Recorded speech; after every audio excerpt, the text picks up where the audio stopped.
Oh, y'all, I've been having such a good time this summer. Went to the lake and did not record for episode number 3, Hella Open. So I have to make it up to you now and do episodes 3 and 4 in this video.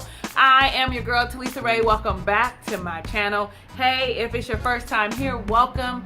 All you need to do to become part of my family and be a ray of sunshine is click that young subscribe button. And since you're there, clicking the subscribe button, click it right now. Click the notification bell right next to it so you're alerted of all the videos that I upload going forward. And for all my current ray of sunshines, what's up, what's up, what's up? You know what it is. Let's do what we normally do. Have a dialogue in the comment section. Like it, share it with your friends. Tell me what I missed, because you know I be doing too much sometimes. So I'm up to speed. I ain't got nothing else going on. Ain't no more reviews on Sunday. Clause is over. It's me, you, and Insecure. Now, y'all know I like to go by character. It's kind of easier for me than for me to go sequential. I feel weird when I go sequential. So let's go from the bottom up. Let's talk about Lawrence.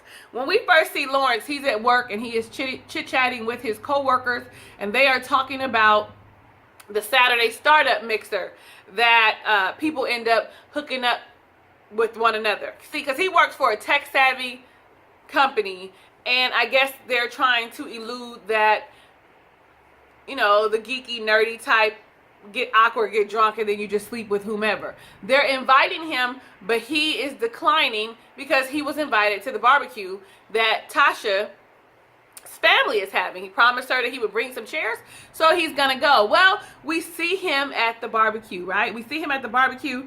He seems a little displaced.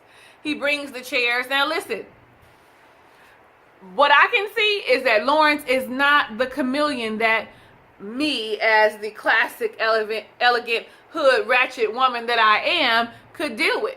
I have a great job, right? But I'm also very, like, with the business, kind of ghetto. I could float either way.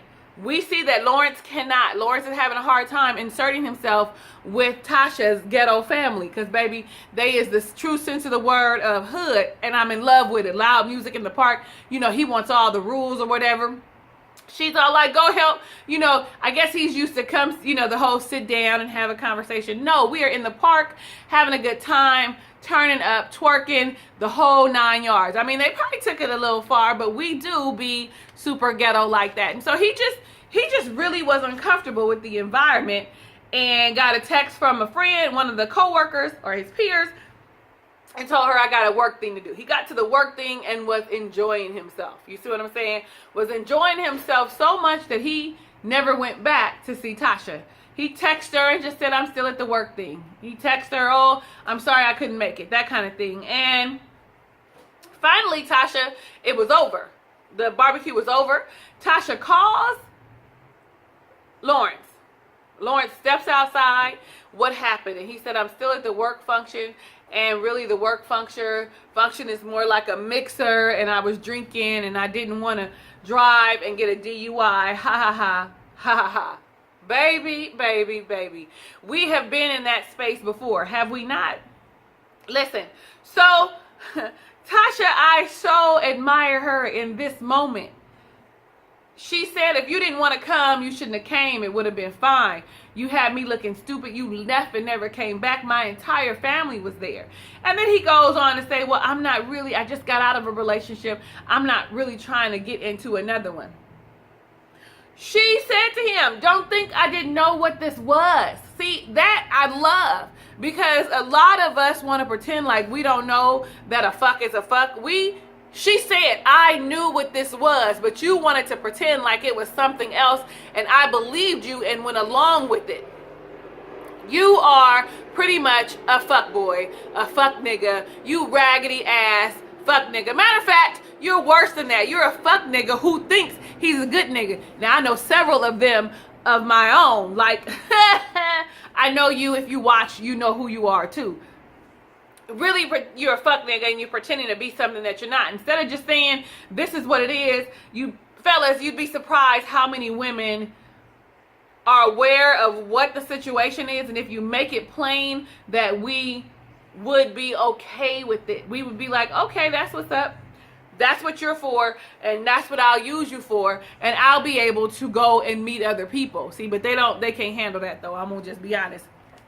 So I have to talk about Molly and Issa concurrently because they have a lot of things that they do together. Yeah.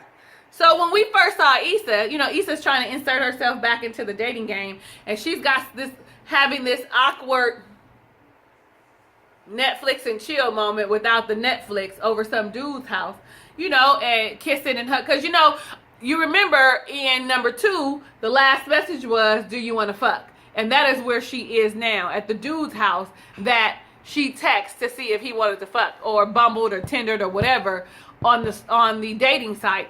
And that's where she is. And it's awkward.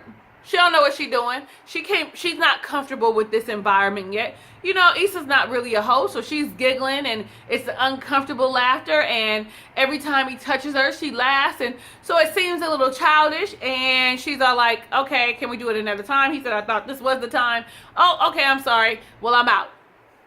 Pretty much that is the gist of what happened. And have you ever been there?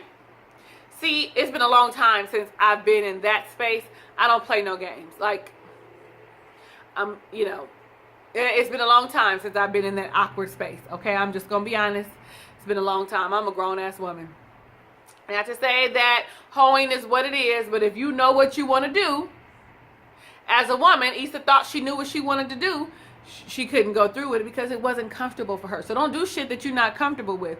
Go on and take the time that you need to regroup and figure out who you are without your man before you go fucking somebody else. That's just what that is. So we then see Molly, and Molly is picking up a bookshelf, and really, Molly wants to be in a relationship. No matter how much she says she's taking a break, no matter how we look at that, Molly wants to be in a relationship. She's kind of envious of all the relationships that are happening around her. She sees her I want to say male best friend Dro and his wife Candace.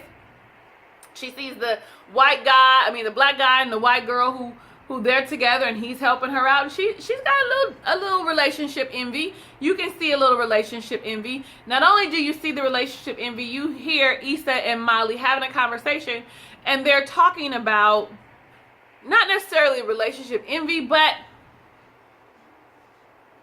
Molly is saying, I'm going to find me a new therapist. For me, that equates to, this isn't working out.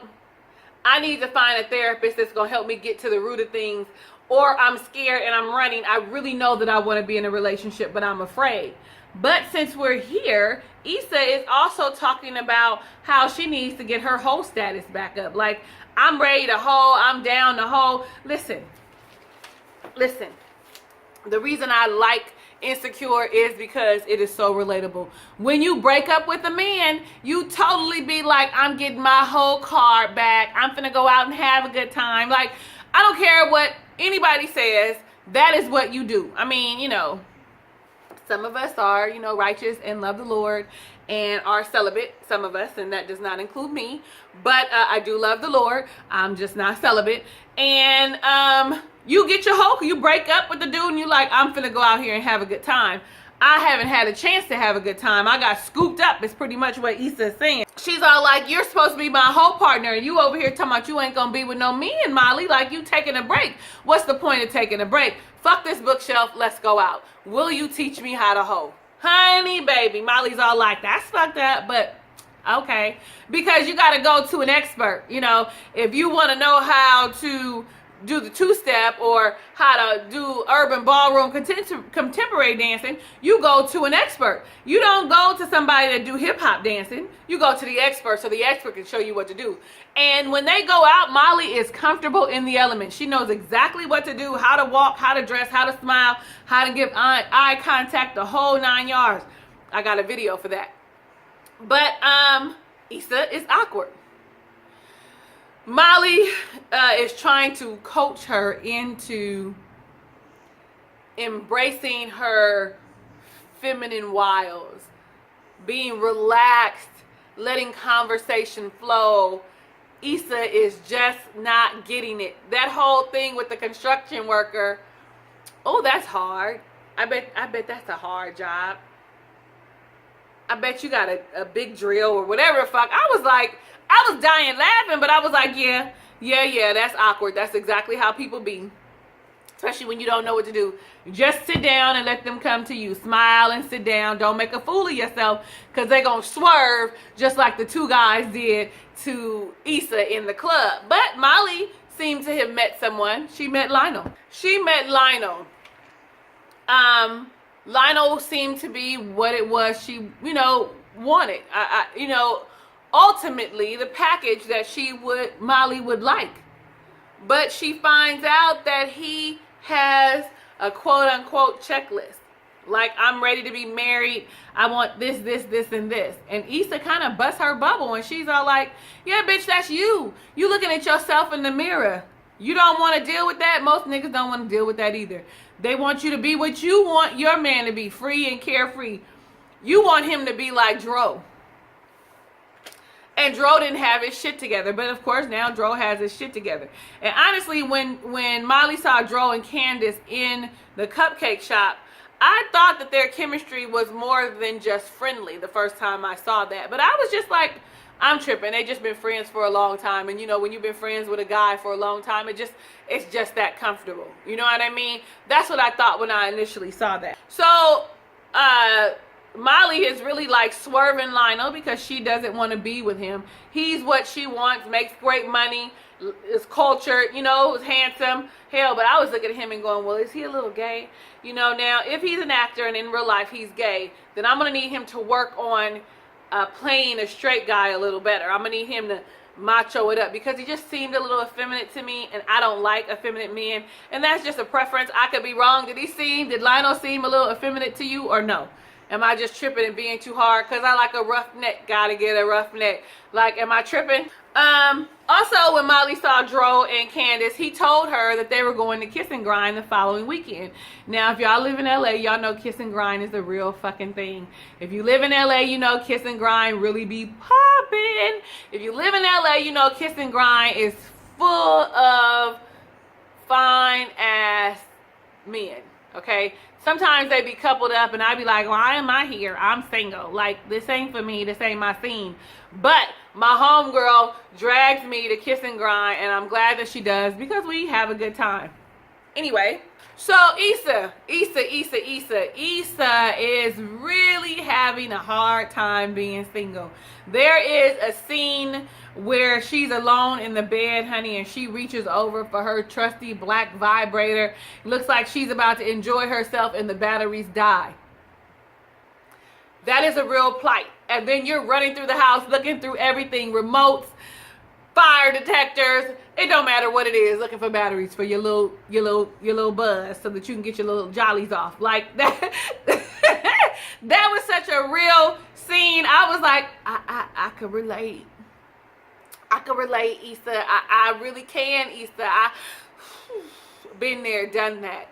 But I want to say that that burnt stain on the wall, her wallpaper, is a metaphor for really her life. Like, that's really what her life is like. Like, it's scorched, it's burnt, it's in a bad place. And every time she looks at it, it reminds her of being in an unhealthy place. So she paints over it. Some yellow paint. I ain't never known nobody to paint over wallpaper, but hey, it's TV.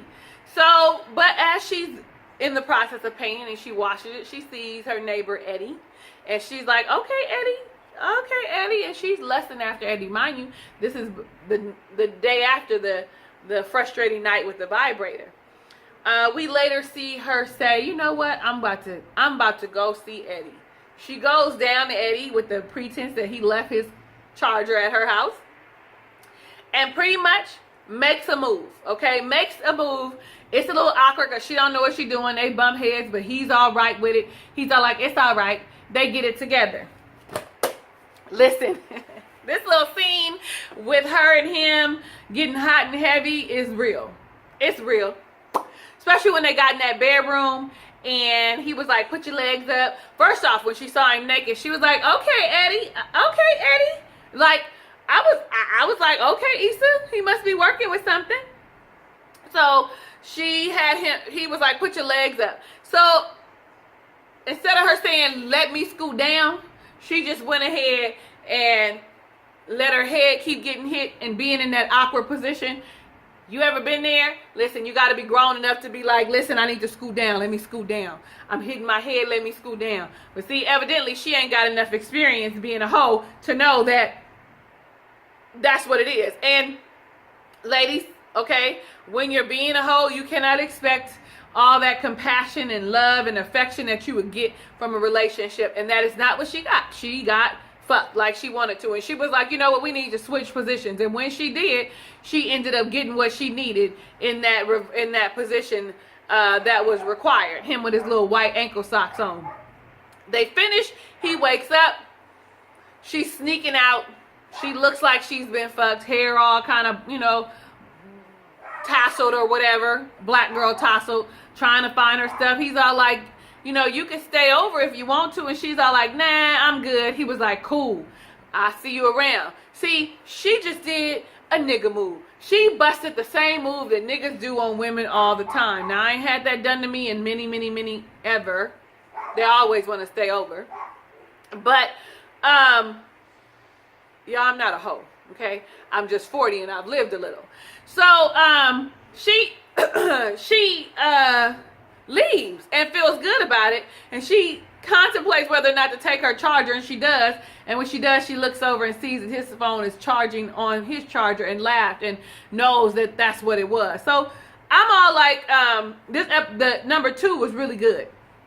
Number 2 I related to because of the realness of the relationship breakup, the separation of, and you trying to find yourself, not really wanting to be by yourself because you have to deal with the reality that you fucked up and that the man that you want to be with don't want to be with you no more. So you do the fun thing, the thing that can get you in trouble. And here's my thing. Issa Rae, where in the hell are y'all showing safe sex being practiced?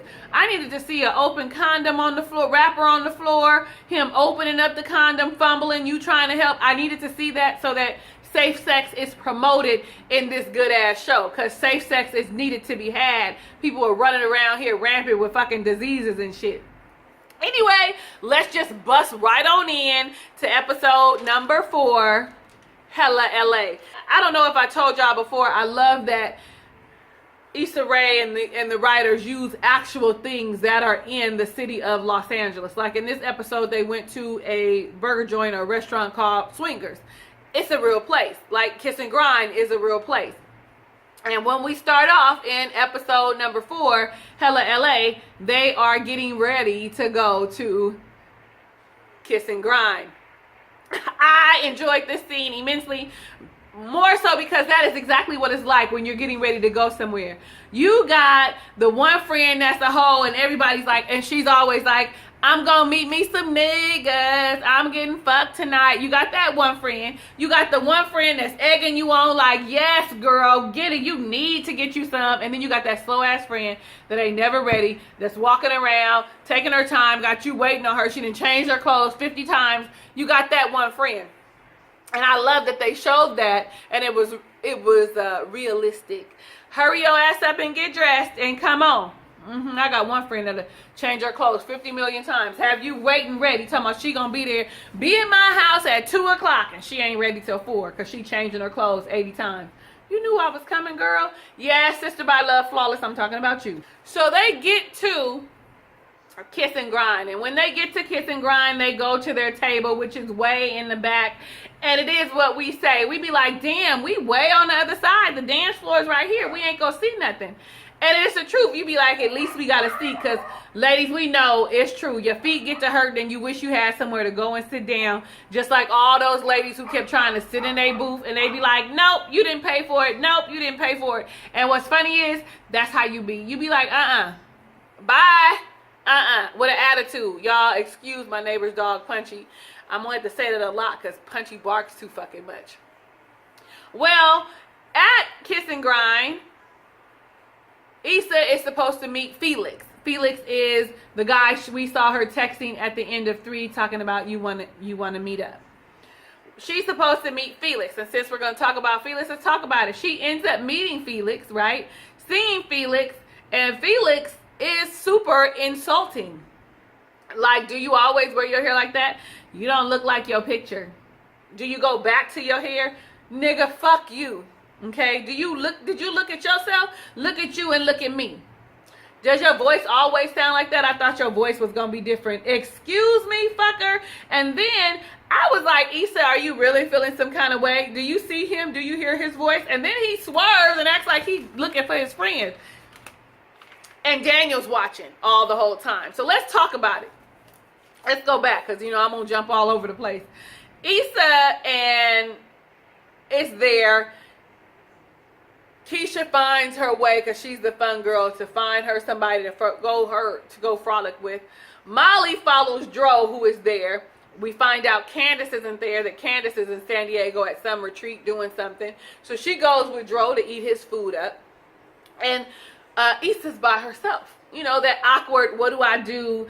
Do I look at my phone? Do I pretend like I'm dancing and have a good time? How do I make myself look available? Kind of awkward stand when you by yourself. Y'all know what it is, ladies. Y'all know that, oh my God. So she's dancing and here I am by myself. What the fuck am I supposed to do? If you aren't a social butterfly or not used to being in that environment, you get awkward just like that. So she sees Daniel. Daniel, y'all. I think Daniel is super fine. I love that melon and that dark chocolate, milk chocolate skin. It is nothing like a dark skinned brother for me. Like, I love that. Not that I don't like my caramel skinned brothers or the light skin, but there's something about them dark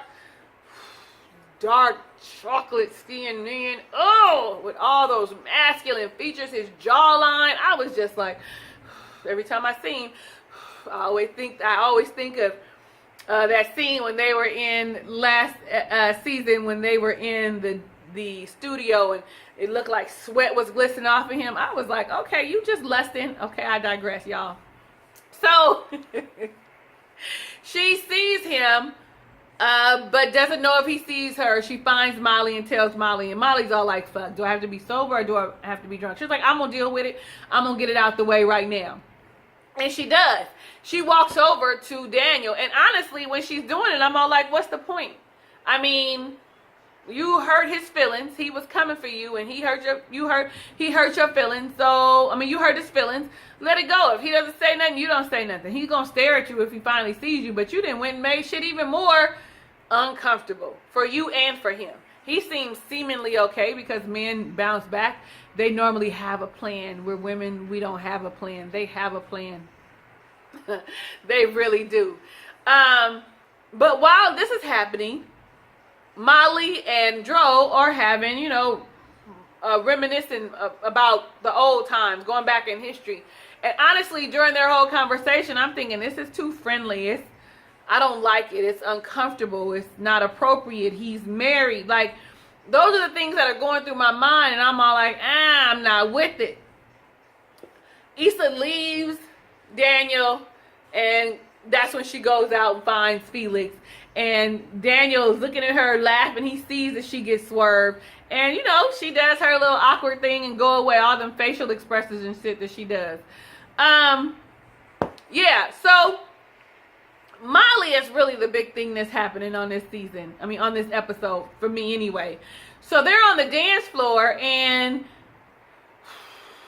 the dancing gets too erotic, too intimate for me, for him to be married and you to be my friend. Now, it happens, and we do have a good time, but you really don't be grinding your booty and shit on your friend's man. You just don't do it. It just doesn't happen. It's uncomfortable unless you do married men. Well, come to find out, honey, Dro and Candace are in an open relationship. Do y'all know what an open relationship is? Sure you do, because y'all just watched the episode. Pretty much, they can see other people. I mean, they're not hunting them down, but if it happens, it's fine. They don't hide anything from one another. How do you feel about an open relationship? Could you do that? I always thought about, too, I'm going to have a sidebar. I always thought about what it would be like to be in a polyamorous relationship, not a polygamy relationship, but a polyamorous relationship. It's a relationship where there's more than two people in the relationship, but you can only love who's in that relationship. You can only date and sleep with who's in that polyamorous, 2 or 3 or 4, whatever number of people. It's not open, but it's the same kind of thing. Open says, though, I can go sleep with you if something happens.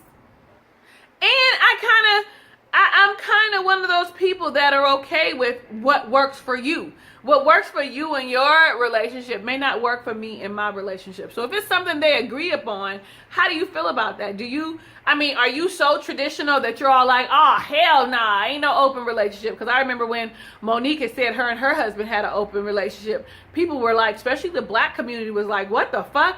Like, how do you feel about that? Are you open enough that if traditional doesn't work for you, you guys are going to try something? Let me know down in the comments below, because I can't tell you that I'm not going to try something new. I'm being honest. I would prefer a committed, loyal, faithful relationship. That is what I would like. But I am non-judgmental, and I am a bit of a free spirit, so I don't know. I can't say that I would be against an open marriage, but I can't say that I'll be with an open marriage. So y'all tell me what you think. Yeah, side-eye me, don't side-eye me, whatever.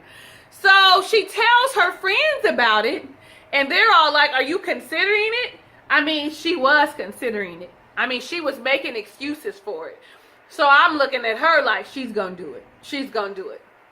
Well, the club ends, and they're going to go with Keisha and her new friend to the swingers restaurant. Long lines. That's how it is in real life. I really love the insertion of real life LA shit. Like, I love that, Issa Rae. You doing that shit. I love that. And they get there, and they're in the back, and they order some food, and Keisha, being her ghetto self, orders her a root beer float. They're looking at menus, and Issa Rae looks up, and who's across from her? But Daniel is across from her yet again. Oh, before they leave Kiss and Grind, Molly goes and tells Joe they're leaving. And that encounter to me says that Molly is with it. We're leaving, and he's all like, and then what? We're going to eat, and then what? And then what? Maybe I'll call you later. Okay. So to me, I'm all like, she's in. Okay. So they get to the restaurant. I'm gonna close this out now. They get to the restaurant.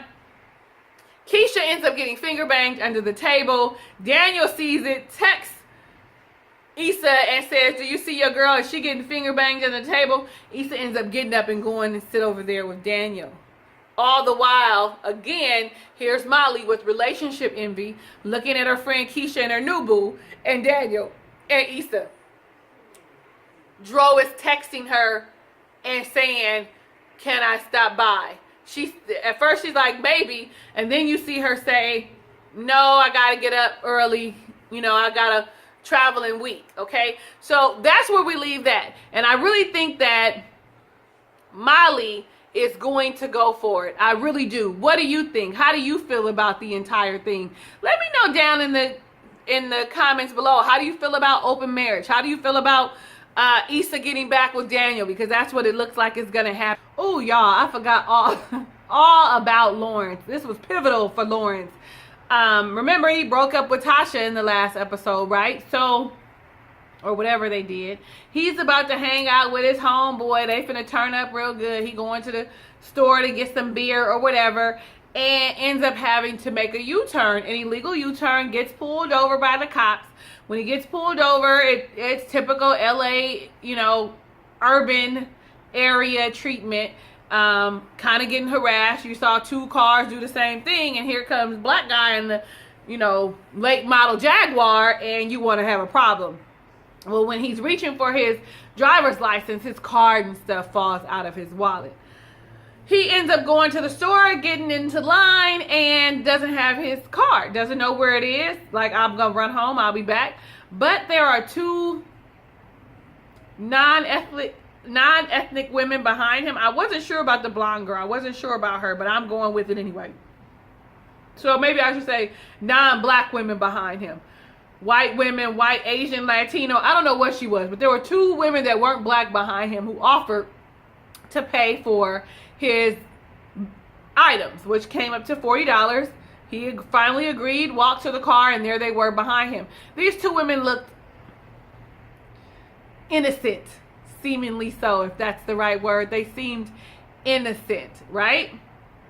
So when they meet him at the car, he's all like, I'm going to hang out with my boy. We're going to watch the game or whatever. And she was like, oh, that's too bad. Pretty much they end up at their house, okay? They end up at their house. And when I seen that, I was like, oh, yeah, they about to have a threesome. And did they not? She initiated, the little short white girl with the brown hair initiated it and was with the business. And Lawrence was like, oh, yeah, because then the blonde chick comes over and she inserts herself in that. Then the next time we see them, we see the three of them in the bed together. Again, Issa, the one thing I'm having a problem about with these random ass sex scenes is that there is no condoms being used. When are we practicing safe sex in these shows? Can you explain that one to me? Yeah. So I really am having a problem with that. I mean, is she getting it? And she says, oh, I love your big black cock in my wet white pussy. I was like, when he pushed the girl off of his face, I was like, is he about to push her off? Like, I felt some kind of way about that. But evidently it turned him on, and she just kept going and going and going where it was good. And he came. He busted a load in her. Again, there was no evidence of a condom, because the next thing you know, the other girl is like, I want some too. And she goes to climb on top of him. No condom. None present. It didn't get stuck in the other girl's pussy. None of that. There was no condom being used. I have a problem with that nastiness of all them juices flowing and shit going around. Like, I have a problem with that. If you guys have not noticed, practice safe sex is really big for me. So she tries to get on. He's soft. He cannot get up, and they get upset. Like, well, why would you come? He was like, it was good to me. Well, he had never had a threesome before. So he didn't know he needed to preserve some of that energy. You know, that girl was turning him on. He didn't know he needed to preserve some of that energy for the other girl. You know, even though she didn't seem like she was that interested, she wanted some too because it seemed really good. And she was like, what? And then they insulted him with, we've had better black guys than you. Many more better black guys than you. Yeah, you just got fucked. You now know what it feels like to be a tool for someone to use you for their benefit and pretty much toss you to the side. And on top of that, they dismissed him while he was still in the room. Began to talk about LaMarcus, who had a bigger dick and who was really good at it, as they smoked coke and tried to figure out where they were going to go that didn't have a cover charge. Because they hoes, and they was, you know, still ready to fuck, and they ain't took a shower and was probably going to go fuck somebody else.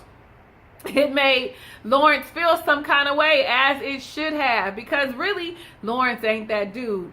And as Lawrence is talking to his friend, and why can I not, is his name Dre? I think his name is Dre. He's talking to his friend Dre while his friend Dre is in the men's bathroom with the concierge. Is that what they call it? I don't know, the bathroom attendant. Y'all tell me what the real name of it is. While he's in the bathroom, he's telling him the story, but he's giving him the truth, but omitting the way that it made him feel. And when he hangs up the phone, where is he in front of? In front of the Dunes apartment in Inglewood. Who lives there still? Issa. See, as much as people want to say he was done with her, he is not. His ego is just hurt that she would cheat on him. And right now, you know, he's going to want to get back with her. But Issa's about to be all in with Daniel, y'all. What do y'all think about this whole thing? I really love the practicality of the show. How many times am I going to say that to y'all? I really love the realness.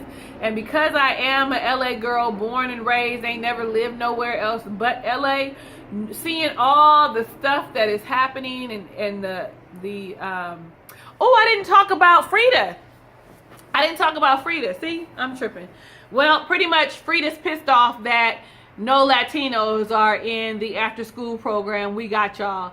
She really wants Mr. Gaines to step up, or them to call Mr. Gaines on it. And I think that Frida's going to say something to Issa about it in next week's episode. I mean, you know, Issa is like, we've got more attendance.